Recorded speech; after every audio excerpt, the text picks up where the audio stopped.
Hello everybody, this is Doug with my assistant Daria. Hi. And today we are going to show you in this video how to use your multimeter to test resistance. So we've lined up some random resistors here and we're going to test to see how much resistance each one of them has. When you want to test resistance on your multimeter, you want to make sure that your two wires are in the, why is this not going, there it is, thank you Daria. Black to COM as always, and then your red test lead to the one with the symbol of the omega, which looks like a little horseshoe. That's for testing resistance, all right? And then there are some fancy multimeters which are called auto ranging, which means it just guesses what range the resistance should be for you. And they're very convenient, but we're doing it the old-fashioned way because we have cheap multimeters, and you'll learn a little bit more, even though it might be frustrating at times, what's going on. All right, so this whole section of our multimeter is the resistance section. You can tell because there's this ohm symbol here, the little horseshoe again. All right, and it shows different maximum values you might be testing. So if you think your resistor is 200 or less, you use this first setting here. If you think it is more than 200 but less than 2,000, you use this setting here. If you think it's between 2,000 and 20,000, use this setting. If you think it's a 200,000 or more, use this setting. And if you think it's up to 200 million ohms, which I don't think we'll ever have in this class, you would use this setting. Okay, we might have 1 million ohm resistors, though. We do have 1 mega ohm resistors. So to start, what we're going to do is Daria is going to turn this dial to, let's start with the lowest setting, 200 ohms.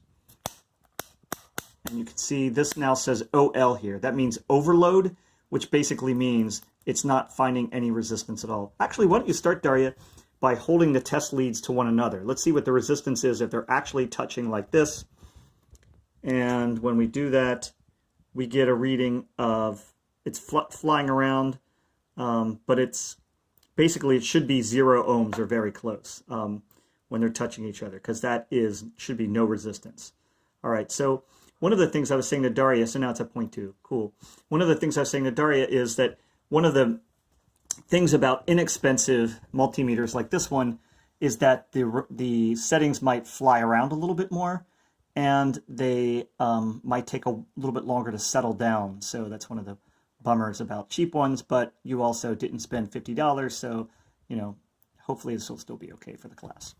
All right, so we have it set to the lowest setting here, the 200 ohms area, which might be wrong, we're not sure yet.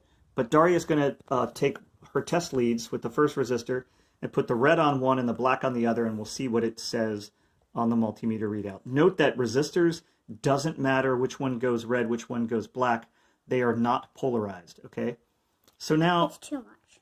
So now she's putting her leads on here, and if we look at the readout, it says overload. That means that whatever resistance this is, it's more than 200, and so the 200 setting doesn't work.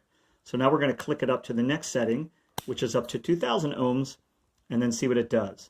Now we get a readout of 219, 220, and that's just about perfect because this is a 220 ohm resistor. So that's a great readout. Note that these resistors, one of the stripes on them, and we'll talk about the stripes in a couple weeks, one of the stripes is actually telling you how accurate the resistor is compared to what it says it is. And I think these are like plus or minus 1% resistors. So that was great. Mm-hmm.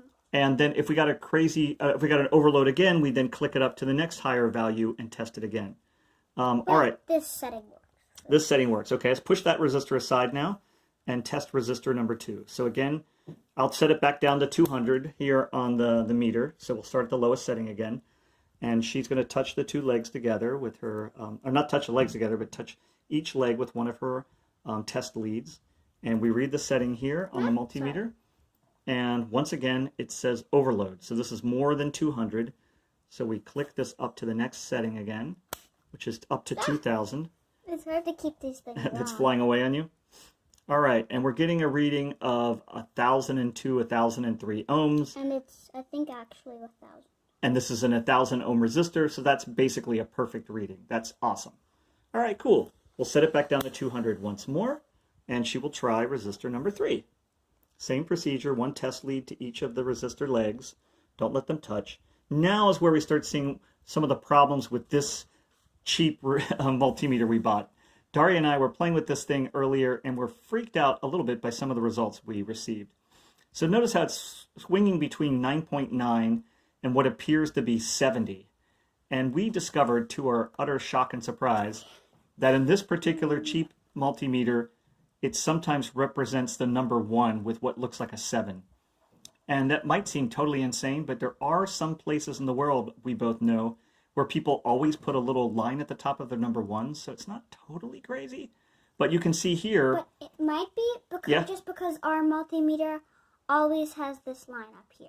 Yeah, we're not sure. Because our 4s also have a line at the top, so it makes them look like a 9. Yeah. But we figured it out because the 9s have a little leg here.